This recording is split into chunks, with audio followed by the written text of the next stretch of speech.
Drop name of your city in the comments below, and stay with me all the way to the end.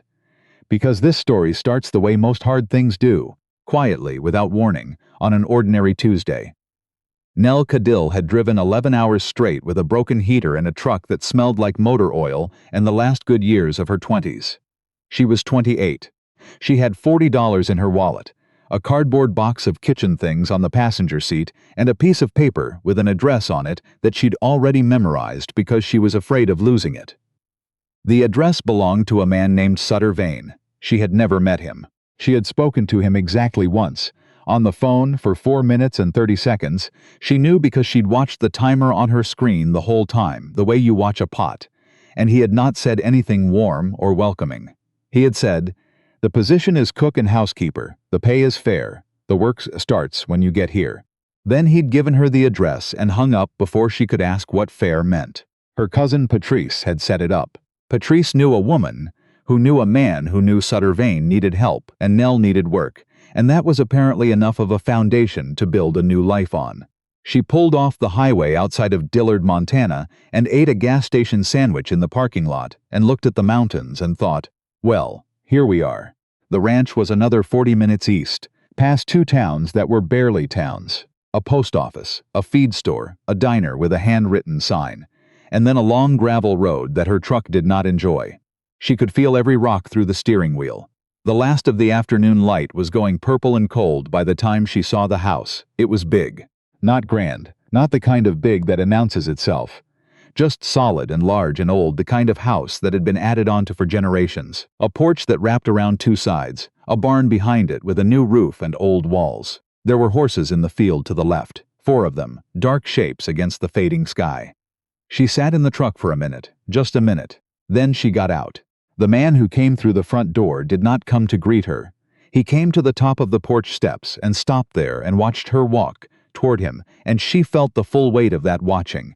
Not hostile exactly, but measuring, and not particularly interested in hiding that it was measuring.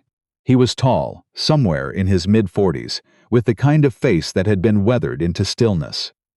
Dark hair going gray at the temples, work-worn hands. He wore a canvas jacket over a flannel shirt and he did not smile. "You're the Caudill woman," he said. "Nell," she said, at her, at the cardboard box visible through the passenger window. "You can put your things in the room at the end of the hall," he said. "Kitchen starts at 5:30. I eat before the hands." Then he went back inside. She stood on the gravel for a moment and thought about Patrice, and about what she was going to say to Patrice the next time she saw her. Then she got her box and went inside. His name was Sutter Vane, and in the town of Dillard he was known as a man who kept to himself. This was said as simple fact, not criticism. He had run the Vane Ranch for 22 years, since his father died and left it to him.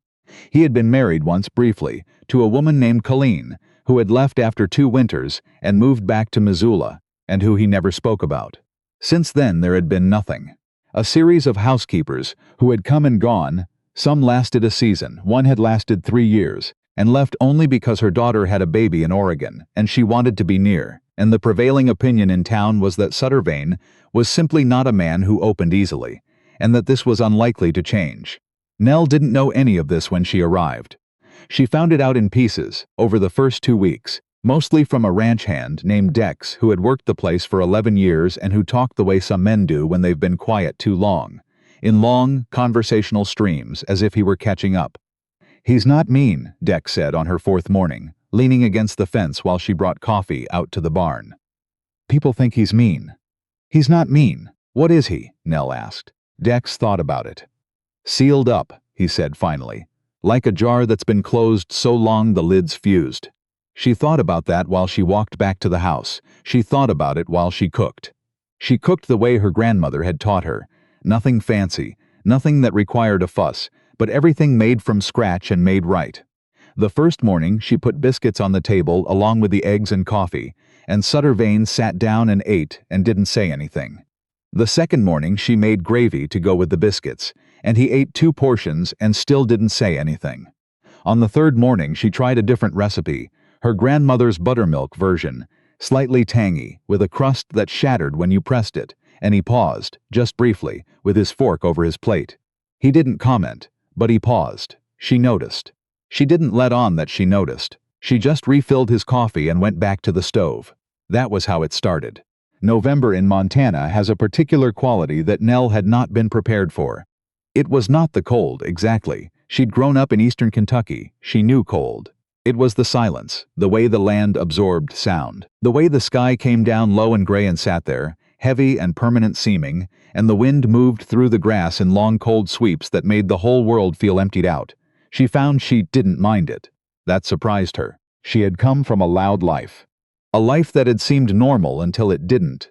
A rental apartment in Nashville with thin walls. A job at a restaurant that went under without warning.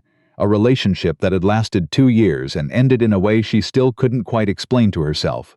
Only that one morning she woke up, and the air in the apartment felt used up, like there wasn't enough of it for both of them.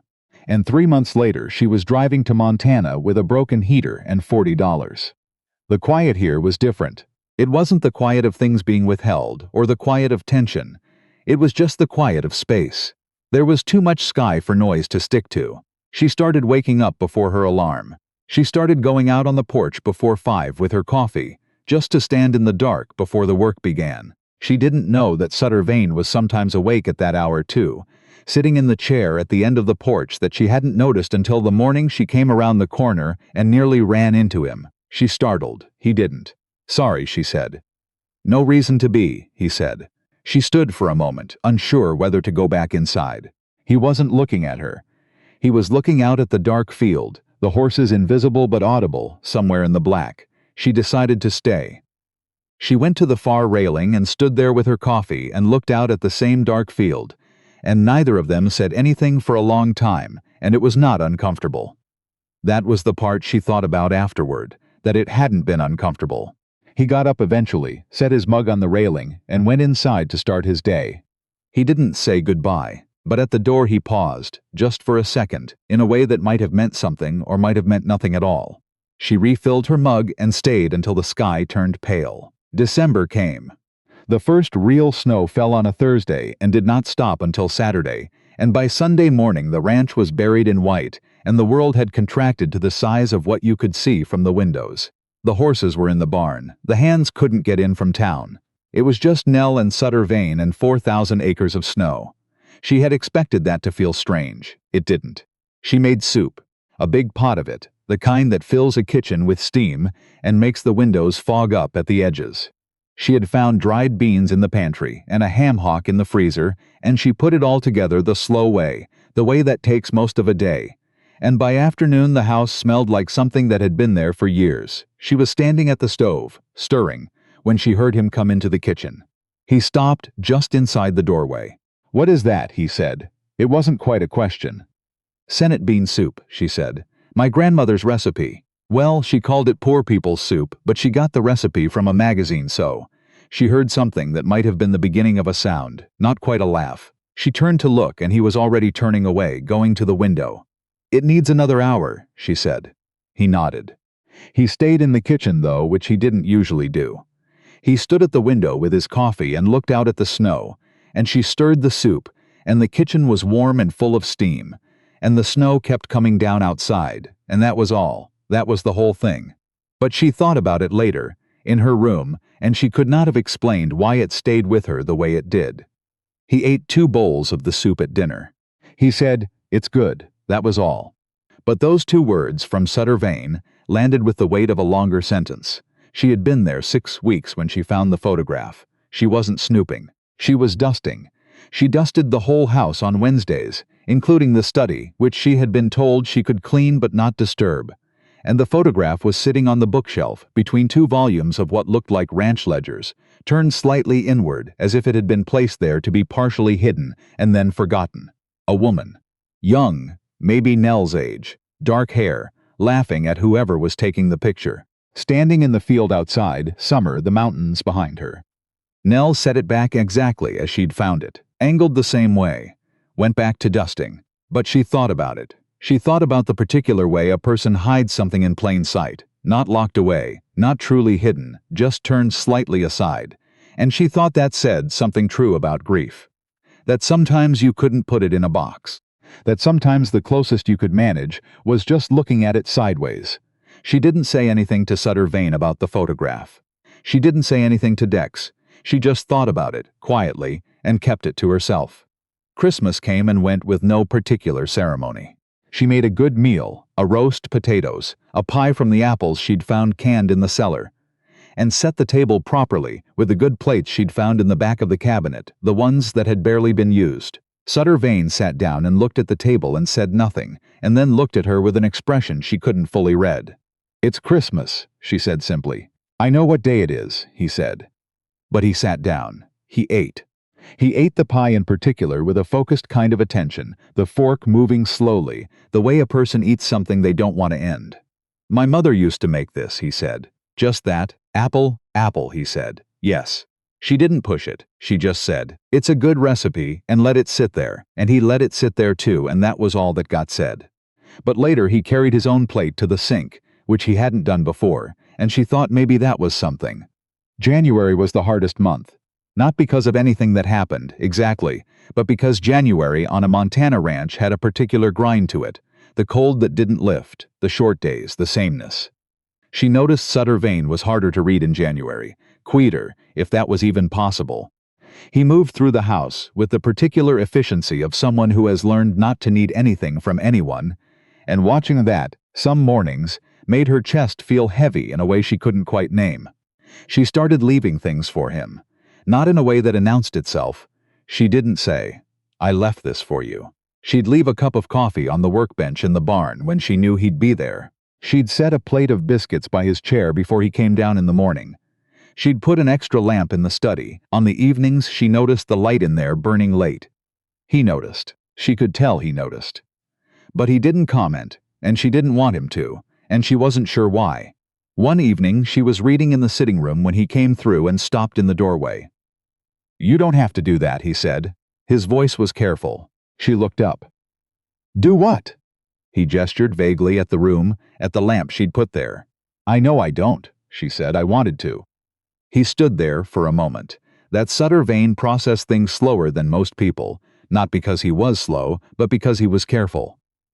He did not say things he did not mean, which meant he also sometimes stood there and did not say anything at all. "All right," he said finally. And then he went to the chair on the other side of the room and sat down and picked up the paper he'd brought in, and she went back to her book, and they sat there together in the lamplight without saying anything else, and it was the most comfortable Nell had felt in a very long time. She called Patrice in February, late on a Sunday night. "You still alive out there?" Patrice asked. "I'm still alive. And what?" Nell. Nell looked out the window at the dark. "He's not what I expected," she said. "What did you expect?" She thought about it. "Someone colder," she said finally. "Or not colder, but closed all the way, like nothing would get through." She paused. "He's not like that. He's more like a house that's been shut up for a long time, and you open a window and the air is still good inside. It just needed a window." There was a pause on the other end. "Nell," Patrice said in a different tone. "Don't," Nell said. "I'm not saying anything."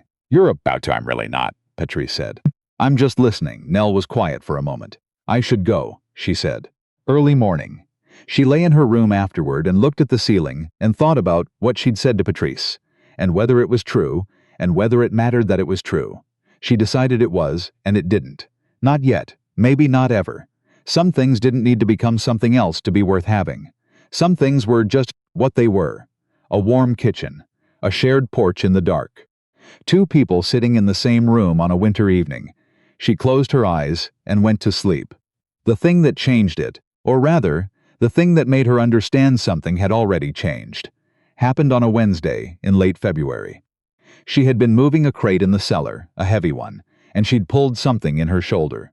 Not badly, but enough that she couldn't lift her arm above a certain point without a particular hot line of pain shooting up into her neck.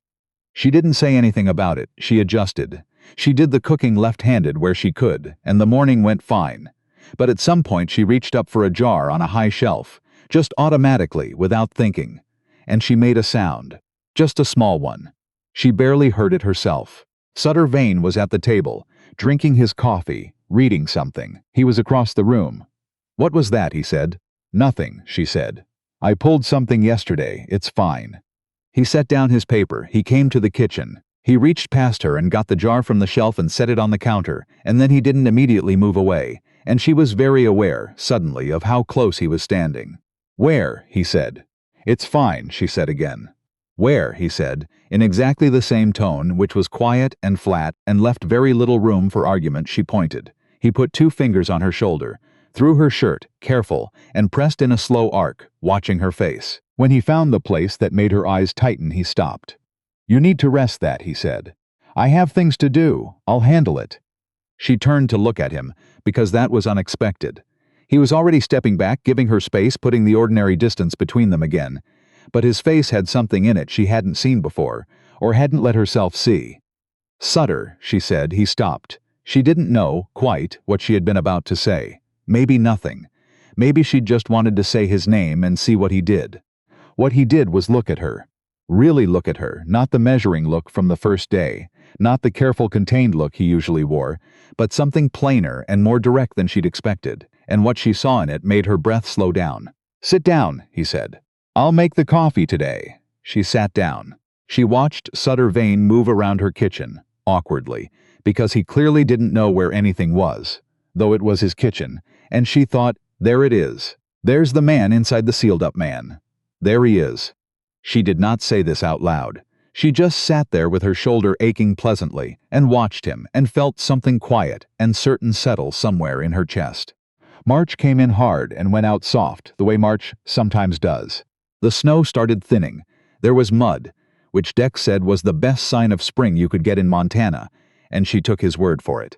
She was in the garden plot one morning, the one behind the house that hadn't been worked in what looked like years, the soil gone dense and weedy, when Sutter Vane came around the corner and stopped.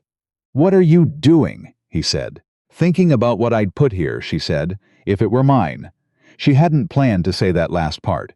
She felt it land in the air between them and was not sure what it would do. He looked at the plot, at her. "What would you put?" he said. "Tomatoes," she said. "Beans, some herbs, squash if there's room." She sat back on her heels. "My grandmother always said a garden tells you whether a place is really home. Like, you don't plant something with a long season unless you mean to stay and see it come in." Stretched out. Not uncomfortable. It never was with him, not anymore. "Nell," he said. She looked up. "I'm not good at this," he said. It came out level and plain, the way he said everything, but she could hear the effort in it, but not the effort of a man performing honesty, but of one who is doing something carefully to take it out. "I know," she said. "I've been." He stopped. Started again. "I let things go here. For a long time. The house, the garden. A pause. Other things." She waited.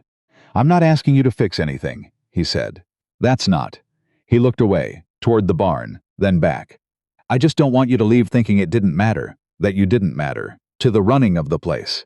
She looked at him for a long moment. Sutter Vane, who chose his words like a man who understood that words cost something. Sutter Vane, standing in the mud at the edge of the garden with his hat in his hands. When had he taken his hat off, saying the most careful, the most deliberately understated thing she had ever heard? "I wasn't planning on leaving," she said. He looked at her. "I was thinking," she said, "about what to plant. For a long season." She held his gaze. That generally means a person is planning to stay around and see it come in. He was quiet for a moment. She watched something in his face do a slow tectonic thing, not a crack exactly, but a shift. A settling, like a house after a long winter, finding its level again. He looked at the garden. "It'll need tilling," he said. "I know. I'll get the tiller out this weekend." "All right," she said. He turned to go back to the barn. But at the corner of the house he stopped, and he turned back, and he looked at her in the way he had looked at her that morning in the kitchen, direct and plain, and no longer trying to be otherwise, and he said, "I'm glad Patrice's cousin needed work." Then he went around the corner. Nell sat in the mud beside the overgrown garden and put her hands flat on the cold soil and felt the strange specific weight of something beginning. Not a thunderclap. Not a grand gesture. Just the quiet, solid fact of a man who didn't waste words telling her, in the only way he knew how, that she was wanted here. She thought about what she'd said to Patrice. A house shut up for a long time, and you open a window and the air is still good inside. The air was very good. She stayed in the garden until her knees were cold, planning what she'd plant, figuring the rows. She was there the following Saturday when Sutter Vane came out with the tiller, and they worked the plot together without talking much, and when he went back to the barn at noon he put his hand briefly on her shoulder, the good shoulder, carefully, and didn't say anything, just let the touch be what it was, and she let it be what it was too. By April, things were planted. By June they were coming in. And that, she would think later, was how it had started, and also how it had grown. Slowly, rooted in ground that had to be worked before it would give anything, in a season long enough to see it through.